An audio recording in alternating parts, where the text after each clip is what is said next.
ఫిబ్రవరి 18థ్ రోజున వాళ్ళ temple Kotilingala temple మా వెలుగటూరు మండలంలో ఫోటోలు దిగినాము. ఉంగరాలు మార్చుకుంటూ ఫోటోలు దిగినాము.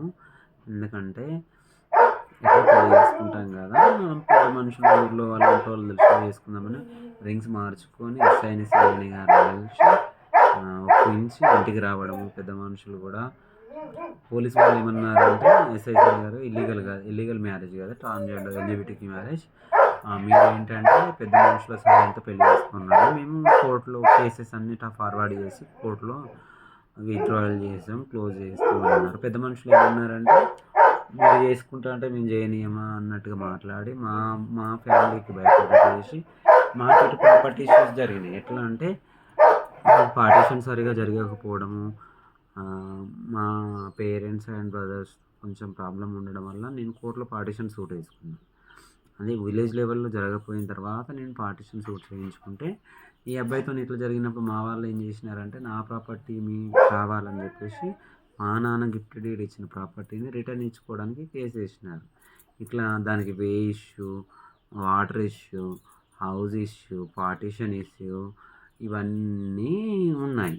మా వాళ్ళేమో వెళ్ళిపోతే ప్రాపర్టీలు వెళ్ళిపోతాయి, మనిషి వెళ్ళిపోతుందని వీళ్ళకు, వాళ్ళకేమో వస్తే మనకు వస్తాయి అని వాళ్ళకి.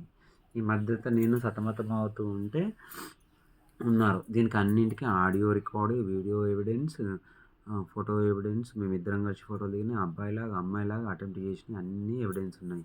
ఫిబ్రవరి 18థ్ రోజు ఎస్ఐసిఐని కలిస్తే పెళ్లి చేసుకోమన్నారు. పెద్ద మనుషులను అప్రోచ్ అవ్వడం, అట్లా అట్లా అట్లా అట్లా అట్లా అట్లా జనవరి 25th బయటికి వెళ్ళడము, జనవరి 27 బయటికి, ఫిబ్రవరి 27కి బయటికి వెళ్ళడము, ఈ మధ్యలో పెళ్లి చేసుకుంటా అనడము, బయటకు వెళ్ళి తిరగడము, వాళ్ళ ఇంటికి వెళ్ళి రావడము,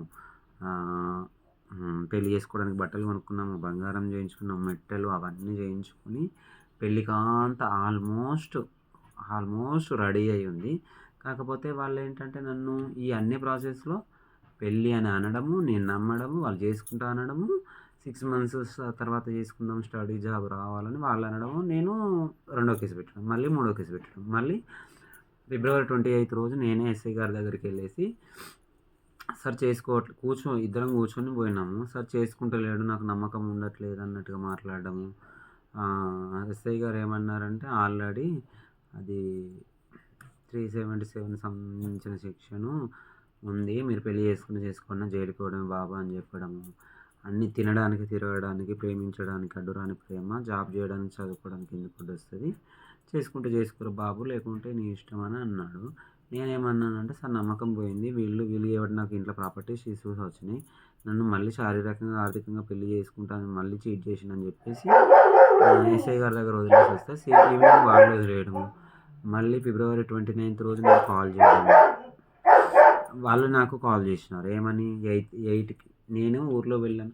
అబ్బాయి జైలుకి వెళ్తున్నాడు కదా, వాళ్ళ అమ్మతో నాకు ఏమైనా ప్రాబ్లం అవుతుందని ఊర్లో సర్పంచ్, వార్డు మెంబరు, పొలిటికల్ లీడర్స్కి చెప్పి రావడం జరిగింది. 8ంటికి చెప్పి వచ్చిన నాకు 9ంటికే కాల్ చేసి ఎక్కడ ఉన్నామంటే, నేను నా ఇంటికి వెళ్ళాను, నా పని నేను చేసుకున్నాను, నీ పని నువ్వు చేసుకున్నా. 10కి నా ఇంటికి వచ్చేసారు. నాకు దూరం నుంచి చూసేసరికి నాకు ఏదో సంథింగ్ అనిపించేసి రికార్డింగ్ పెట్టుకొని డ్రెస్లో పెట్టుకున్నాను. ఇక వచ్చి మాట్లాడి చేసుకుంటాం, తీసుకుపోతాం, జరిగింది ఏదో జరిగిపోయిందంటే ఇన్ని రోజులు లేదు. నేను ముగ్గురిని ప్రేమించి 3 సార్లు మోసపోయినా, మూడో నీతోనే మోసపోయినా అని నేను అనడము. చేసుకుంటా తీసుకుపోతా అంటే, నేను నీ పేరు మీద ఉంటా, నీ పని నువ్వు చూసుకో, నా పని నేను చేసుకున్నాను. నేనంటే దరిద్రపు దాన్ని రమ్మన్నావు, ఇట్లా చేసినావు అట్లా చేసినావు, పెళ్లి చేసుకుంటాను మోసం చేసినాను వాళ్ళమ్మంటే, మీకు దరిద్రం పెట్టుకొని నన్ను దరిద్రపు దాన్ని అనడం కరెక్ట్ కాదు అని నేనంటే, మా అమ్మని దరిద్రం దాన్ని అంటున్నామని చెప్పేసి తను తెచ్చుకున్న పీలతోని ఇక్కడ ఒక పోటు, తలలో ఒక, అంటే ఇట్లా ఇద్దరు జుట్టు దొరకబట్టారు, 2 చేతులలో దొరకబట్టేసి నేను ఇట్లా అమ్మని డిఫెన్స్ చేసుకున్న, ఆయనేమో ఇట్లా బట్టి జుట్టు కాలరు నడుముకు బట్టి ఇట్లా డిఫెన్స్ చేసుకుంటున్నా.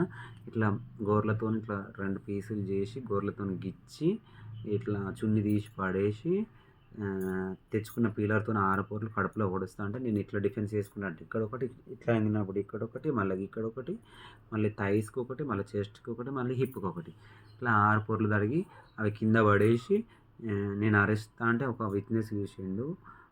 మా ఇంటికే వచ్చి ఇట్లా చేసి వాళ్ళ చెప్పులు, ఆ వెపను, నా చున్నీ, నా డ్రెస్ అన్నీ ఇక్కడ వేసేసి పోయిండు. నేను లోపలికి ఉరికేసి తలబెట్టుకొని ఎంబడే లాక్ తీసి పోలీస్ స్టేషన్‌కి పోయి కంప్లెయింట్ ఇచ్చినాను. తర్వాత మెడికల్ టెస్ట్‌కి ఇవ్వడము. మళ్ళీ మూడో నెల ఫస్ట్ తారీఖు అబ్బాయి మీద మెడికల్ టెస్ట్ అయింది. మెడికల్ టెస్ట్ అయినంక హ్మ్, అబ్బాయిని లోపలికి జైలుకి పంపలేదు. డిస్ట్రిక్ట్ జైలుకి పంపలేదు. ఇక్కడ మధ్యలో పొలిటికల్ ఇష్యూస్ అవ్వడము, కొంత లీగల్‌గా ఇష్యూస్ అవ్వడం వల్ల 377 క్యాన్సల్ అయిందని చెప్పేసి వాళ్ళు క్యాన్సల్ చేయించుకున్నట్టుగా చేసి పొలిటికల్ పవర్‌తోని వాళ్ళ బాయ్ ఫ్రెండ్ పవర్‌తోని రద్దు చేయించుకొని ఇక్కడే ఉండి స్టడీకి వెళ్ళిపోయినాడు. కొన్ని రోజులేమో దొరకలేదు పరాలున్నారు. కొన్ని రోజులేమో ఆహ్, నీకు తెలిస్తే చెప్పండి. కొన్ని రోజులేమో సెక్షన్ రద్దయిందని ఇట్లా చెప్పి వాళ్ళు చేసినారు. జగిత్యాల అదాలత్ కోర్ట్‌లో నాకు ప్రాణహాని ఉంది. నన్ను మర్డర్ అటెంప్ట్ చేసిర్రు. సెక్షన్‌లు సరిగ్గా ట్రాన్స్‌జెండర్ సెక్షన్ పెట్టలేదు. అటెంప్ట్ మర్డర్ పెట్టలేదు. ట్రాన్స్‌జెండర్ సెక్షన్‌లు పెట్టలేదు. నాకు పెడితే ఒక 3 కేసులైతే ఇంకో కేసు 4 కేసు ఏసిర్రు. అట్లనే అడిషనల్ డీజీపీ గాడికి గెలవడము, ఎస్పీలకు, డీఎస్పీలకు గెలవడము, హ్యూమన్ రైట్స్‌లో ఏ లోకల్ పీఎస్ గారు కేసులు పెట్టి తీసేయడము, సెక్షన్లు పెట్టి తీసేయడము.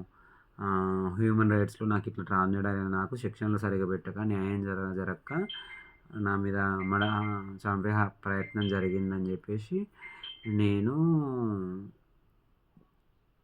హ్యూమన్ రైట్స్‌లో కంప్లెయింట్ ఇచ్చినాను. జడ్జిలు లేరని చెప్పేసి ఆ హ్యూమన్ రైట్స్ కంప్లెయింట్ అట్లనే ఆగిపోయింది.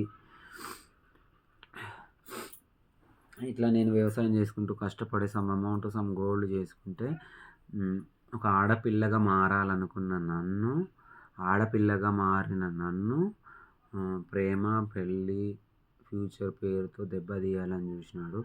సేమ్ జెండర్ పర్సన్ అయి ఉన్నప్పటికీ, తెలిసినప్పటికీ, చేసుకుందాం అనుకున్నప్పటికీ కూడా నన్ను ఇంతగా ఇబ్బంది పెట్టినాడు. నేను ఎన్నో ఆశలు పెట్టుకున్న నాకు నన్ను భంగపరచాలని చూసినాడు.